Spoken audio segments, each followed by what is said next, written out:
Welcome back to Grand Prix World. I've just recorded a special, if you will, looking at EA Sports F1 Manager, and then I realised that my Fraps does not like recording it, so you're not going to see that.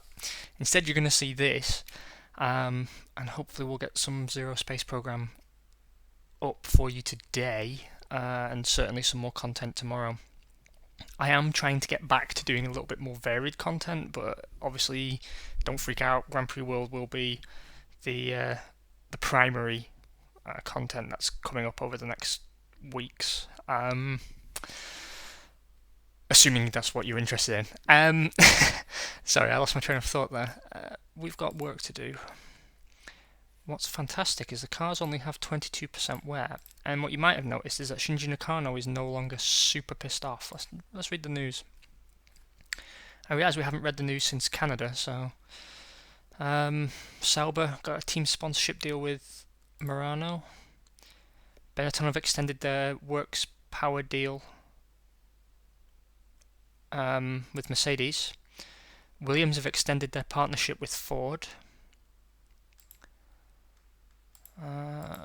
Anything else particularly interesting? No, not really. What happened in France? Oh, we already read the French news apparently because we're on the last page. McLaren and Shell have got a works partnership. Sauber have a works deal with Bridgestone. That's big news for them. Stewart and Shell seem to have a works partnership. I don't know how Stewart and Sauber are getting works deals a lot easier than we are. Danker have switched to Ferrari from us.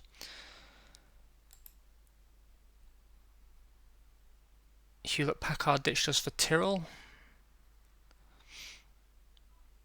Our drivers think the car is too slow, which is quite possible. Williams are again buying fuel from Elf, so they don't seem to put much stock in works and partner deals for fuel. Prost has got a partnership deal with Bridgestone. Stefano Domenicali will be going to Stewart, so we missed out on him, but that's fine. No,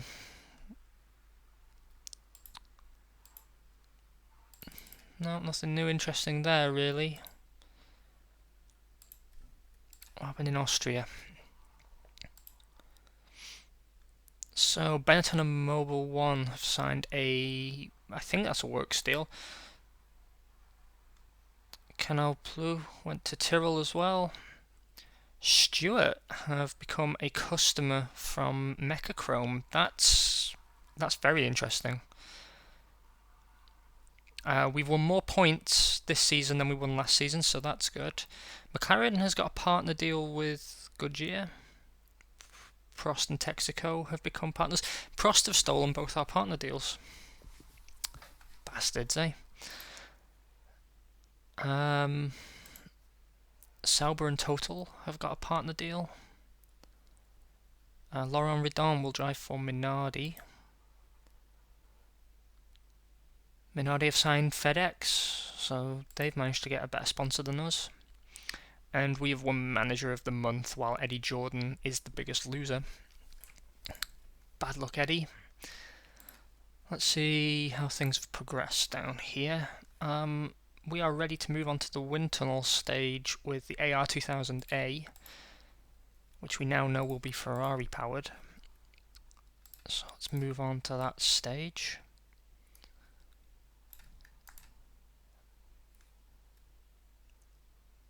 Yeah, we're just going to shit the C-spec out, we don't care.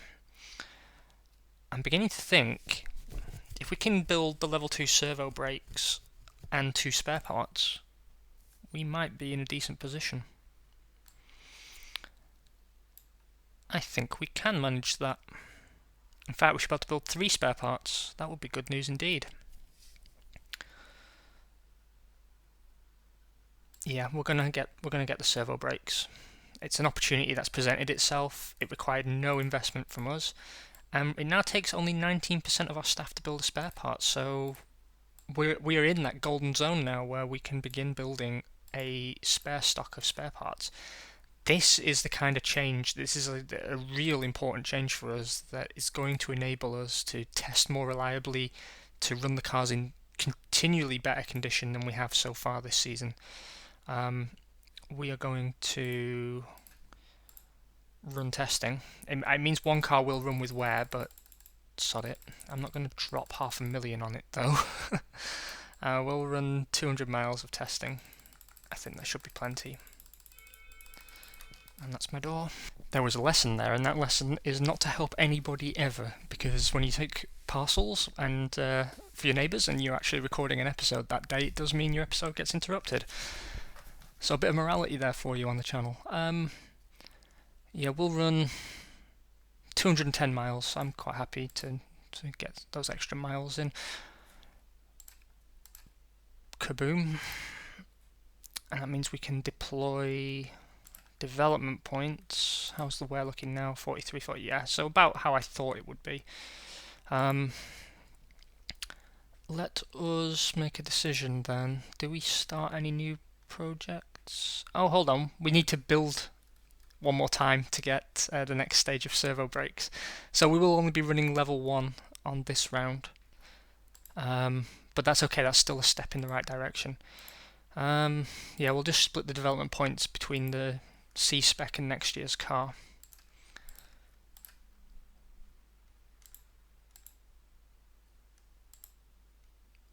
Yeah, I probably should have used those points at an earlier stage, but it's fine. You know, it's still going to be an update over what we are running currently, and that's what we care about.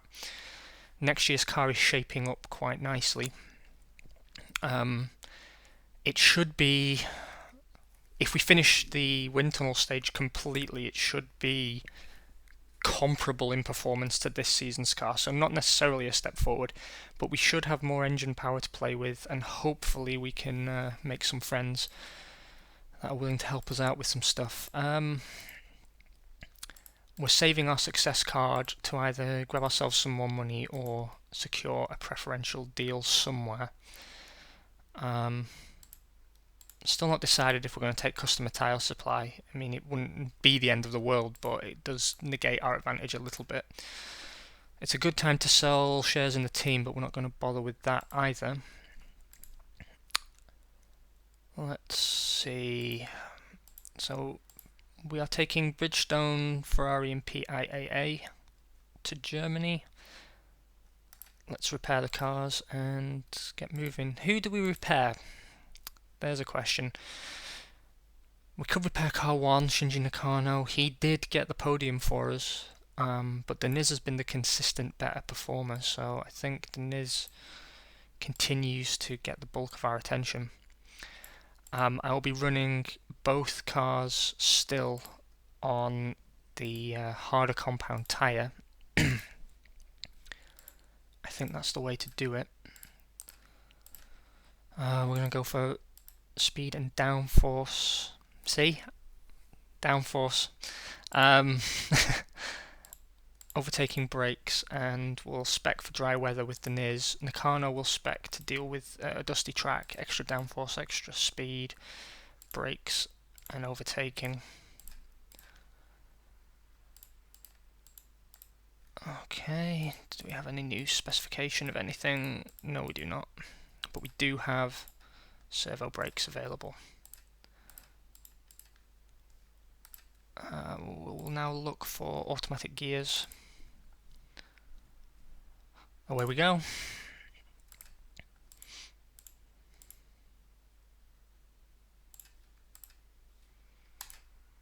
Sixth and seventh. That's a fantastic result for us. A very fantastic result. I'm not attributing that to the servo brakes. I'm attributing it to primarily setup, actually, and that this is a track that I expected the car would perform reasonably well at. Michael Schumacher takes the pole for Williams Ford on a 142.003. Just a smidgen behind him is David Coulthard McLaren Ford 142.061. Both of those only required 9 of their 12 laps to put in those times, so they've got a bit of pace in hand, I would think. Rubens Barrichello Ferrari Ford on a 142.291. We're not sure what power they're using next year yet. Maybe we missed it. Heinz Halfrensen Ferrari Ford 142.342. Esteban Tuero Benetton Mercedes puts in a 142.370 for 5th place. Interestingly, we're missing a Benetton, and that's because Eddie Irvine has qualified in 13th. Bad day at the office for Johnny Newhouse as well, 14th in the McLaren Ford, as well as Damon Hill, whose terrible season at Williams continues. His Williams Ford sits in 16th position. Minardi again, almost a full 2 seconds off the pace of even the slowest performers. Jordan and Tyrrell have won the battle with Sauber, who surprisingly, and it is to my surprise, have gone backwards. Whereas Juan Pablo Montoya and Toranosuke Takagi have an excellent session in the Tyrrell Mechachrome. The Mechachrome engine was definitely a good choice for them.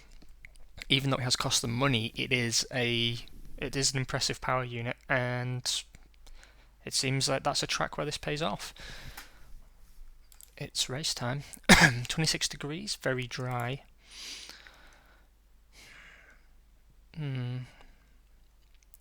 Nothing to change really. Okay, 23-22 in Deniz's favour.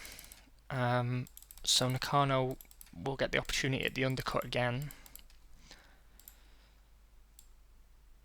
It's good to see performance between Nakano and Deniz becoming a little bit closer.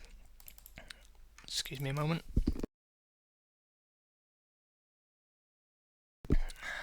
Sneezing all over the place today. I think we're starting to find the operating window for Nakano, where we sort of starting to find out how far we can push him and which compound is working better for him. Hopefully what we learned this year can be applied next year to get us up and running a bit quicker. We certainly lost out. I think we gave away a lot of points to teams like Benetton that we didn't necessarily need to give away by pushing too hard with the cars and having those reliability problems that we suffered from. Let's wish for some good luck. It's another podium finish. That's fantastic. Second and third. What a performance. What a performance, boys.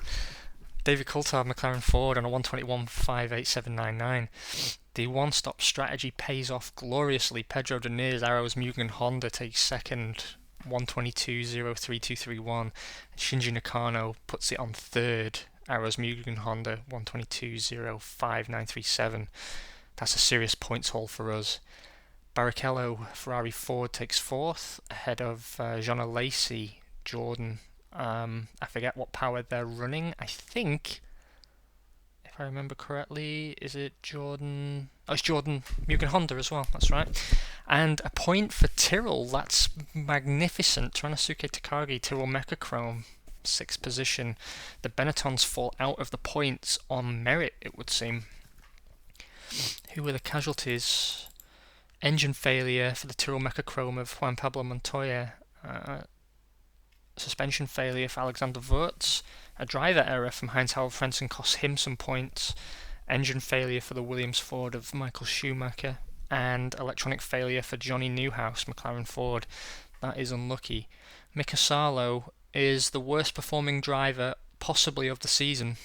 It seems we were right to let him go, but also it doesn't help that he's in what appears to definitely be the worst car on the grid. I forget which power they're using this season. I think it's Minardi Ford, but maybe not. We're now joint 7th in the Drivers' Championship, with both drivers on 11th.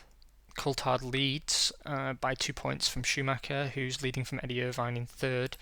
In the Constructors, we're now healthily in 5th position. That's a massive, massive margin for us. I still don't believe we'll catch Benetton by the end of the season, although it clearly isn't impossible if we can put in performances like this again. It's very much the same story we had last year, where we just spent the first part of the season getting the car in a place where we were happy with it, where we understood how it worked. That understanding seems to have come in again. You know, we know now, or we're much better now at not only reliably testing for setup points, but also knowing the kind of strategy we should be running our drivers on, and how hard we can allow them to push. 4th is not impossible. Neither technically is 3rd, but I would feel comfortable now saying that we're probably on course for 5th in the constructors, which is at least a place forward. Tyrrell now sit in a very healthy for them 8th with a single point, so they're definitely moving in the right direction. Let's see what's going on in sponsored land. Okay, we've got a TV advantage as well to use now. This is very, very good news. And we can only get a customer deal from Petrobras.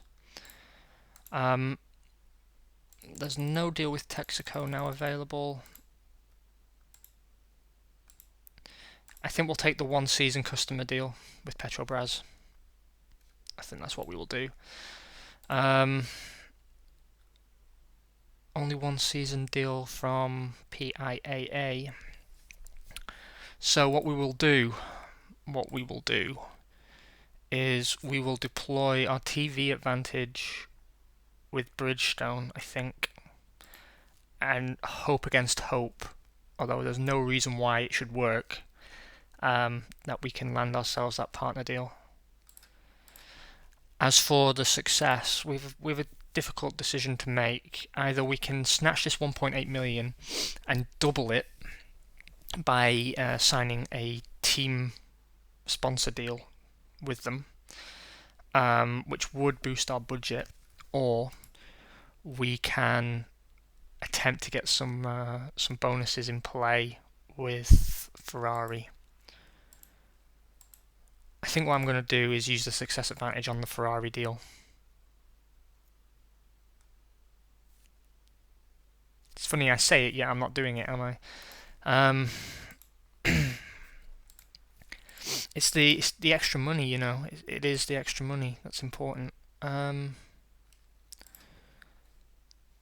already looking at 11 million, which is a big deal. And we've got the money coming in from Nakano and Deniz. I think we would all agree at this point that that's important.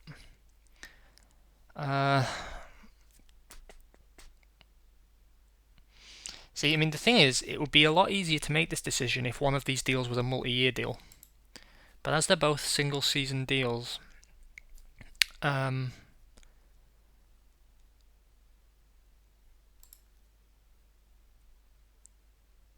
they're both single-season deals, is it really worth it?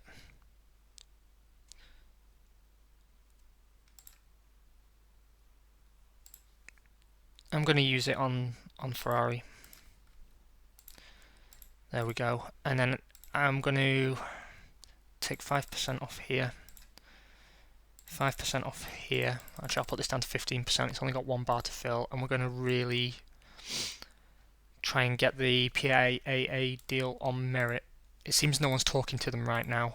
So hopefully they're not stolen away from us. We don't have a particularly good relationship with them. We have a great relationship with Castrol still, but they will not deal with us because they've already signed for somebody else. We're going to treat money like it's no object in order to achieve our aims here. Once we get some kind of benefit out of Ferrari, I will begin to take Repsol or Petrobras to our races to try and see if we can't get them to negate some of this cost. And if we land the partner deal with Bridgestone, I think we can be fairly happy. Let's go to the design office. Yes, 1 more round and we should have a perfect chassis for next year. That's fantastic. And 1 more round in the wind tunnel and we should get our C-spec out of the gate.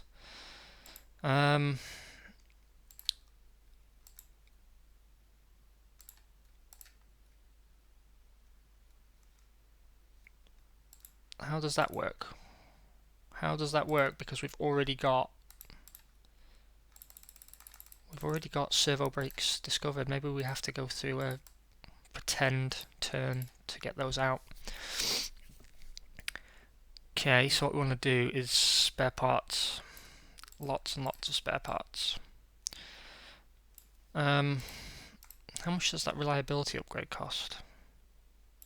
25%. It's a little too rich for our blood, I think. This has put us in a great position for next season. It really does.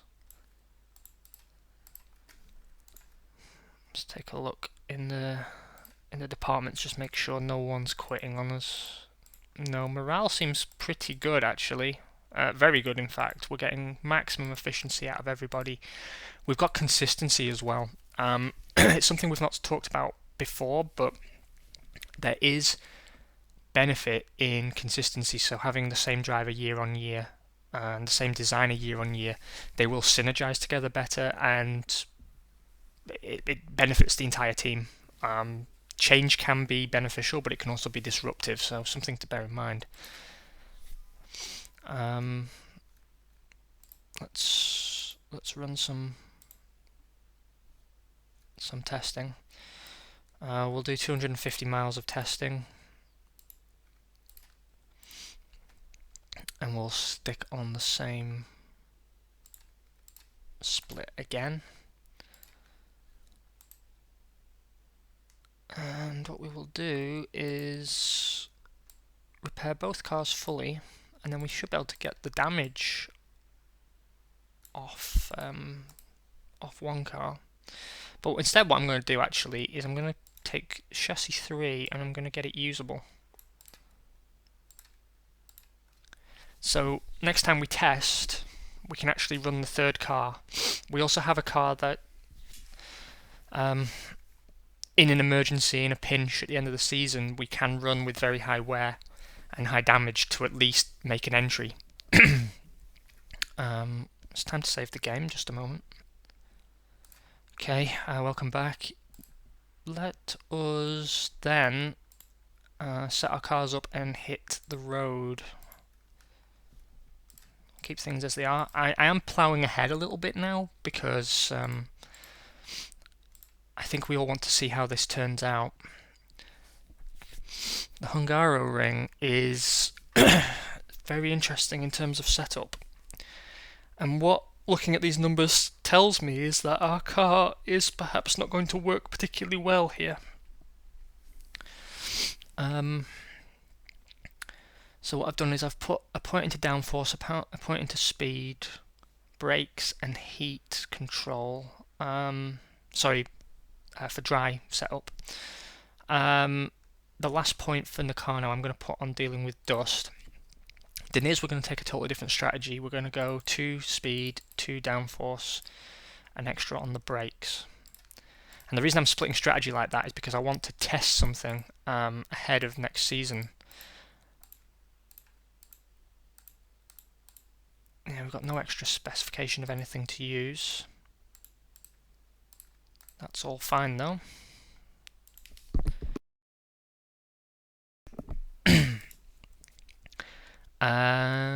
We didn't discover any automatic gears on Williams. Doesn't mean it's not there though. It could be there to find. Okay, 25 degrees, strong wind, but dry conditions. That's interesting.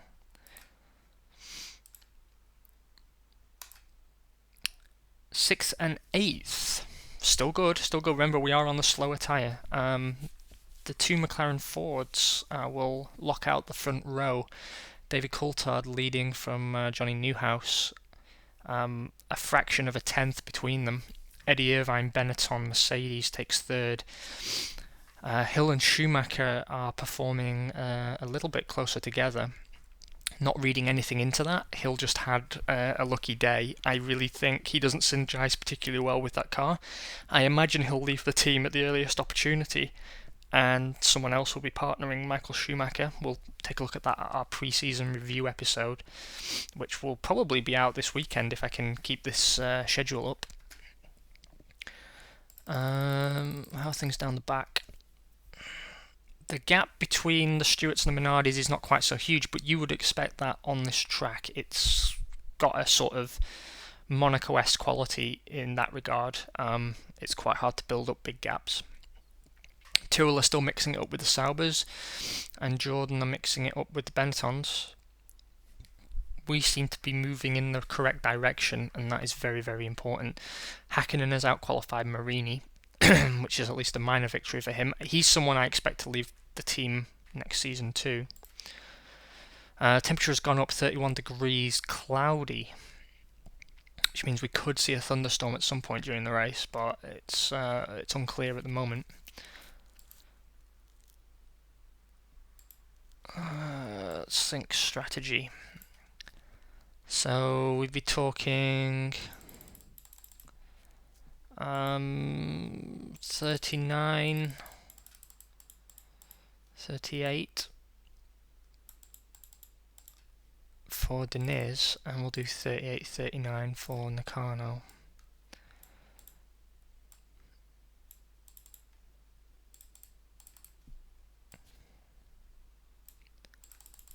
Fresh rubber for both runs. Okay, good luck everybody. Oh, unlucky this time. We had an engine failure with Deniz and a hydraulic failure for Nakano, so not our weekend. The win goes to Michael Schumacher, Williams Ford, ahead of Johnny Newhouse, McLaren Ford. Eddie Irvine, Benetton, Mercedes finishes off the podium. Damon Hill takes 4th for Williams Ford. Esteban Tuero puts the other Benetton Mercedes on 5th, and the final point goes to Rubens Barrichello Ferrari. That's good news for us because it means Sauber haven't picked up any stray points here or there.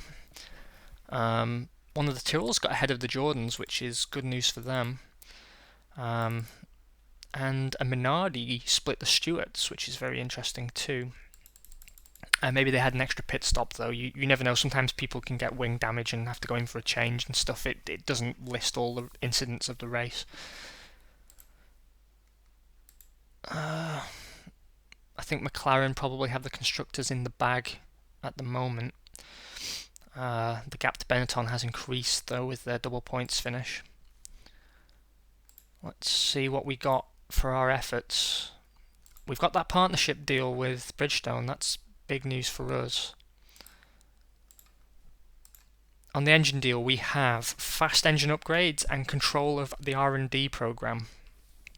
It's very, very important, especially now we'll be able to test next year. It means we'll be able to create specific specs of Ferrari power unit that only we have access to, and that's the makings of a championship push. As long as you can test enough to get the points, it's important. We have the customer deal with Petrobras. I'm not going to. I don't know. I might leave 5% on there. PIAA are going nowhere at the moment. I'm going to split between continuing to court Ferrari and Bridgestone. And PIAA, I'm not going to bother too much with Petrobras at this point. After all, it's only a 1-season deal anyway. Whereas here we can actually get money on top of the deal. Here we can get a potential team sponsor, and here we can get that vital third bonus and maybe even a guarantee that sort of secures the development of the team. We're still not in a great position, I appreciate, but we have the 3 most important suppliers in position. These 3 here, if you are missing any one of them at the last race of the season, you are out of the championship, guaranteed. This is highlighted red because it's also important, but that's just your team sponsor deal. The car is looking incredibly bare. We're looking very 2010 Sauber in that regard, but yeah, not much we can do. Not much we can do. Hopefully we can land PIAA. That would be beneficial for us. But I'm happy we've got the best deals that we could have got in those situations. How are we looking here? Why do we have to develop that when we've already got the technology? That's a puzzlement. Our C-Spec car is ready, as is next year's car. And the Arrows AR 2000-A is the best car we could possibly have produced with the technology we have available. We don't have a supercomputer and we don't have our own wind tunnel, so we don't have the multipliers on those bars. However, on the main design stage, we've cracked it. We've gained an extra 3% on performance of the car. I would conservatively say that we could have probably pushed performance up to 92-93% of the theoretical max, but we would have finished that arguably in time for the last race, and it would have interfered with the final build and ship of the cars for next year. We are going to put out the C-spec. That is something that's definitely happening. And we'll be able to put out 3 spare parts, I think. Yeah, only 3. However, we do have a C-spec car on the track, which we didn't think would be possible. It's not the best C-spec we could have put out, arguably, but it's the right C-spec.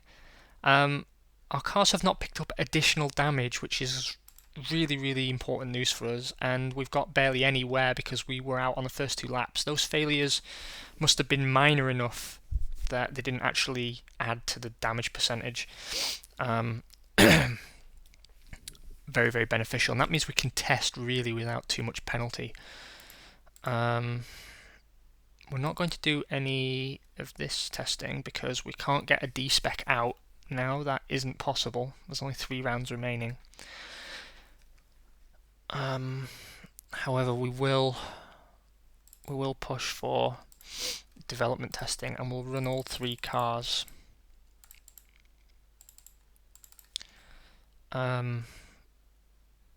In that,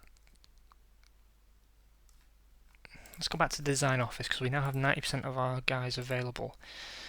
I guess we're going to have to push on with servo brakes because we can't do much else there. What I will do actually is, I guess we can put some points in technology. I believe a certain amount does transfer over, and we could do with better performing suspension. So let's look at our knowledge of suspension systems. Yeah, run the test and deploy the points. Not a huge gain, but we were in it really for the setup points, which we've now got, and we can get the wear off the cars without using all our spare parts. So again, really, really good position. Thanks once again for joining me, guys. I know you're probably expecting a second round, but I need to pause for lunch, and then I'll get some more content out to you later today and across tomorrow. And I hope you're enjoying our weekend together so far. Take care.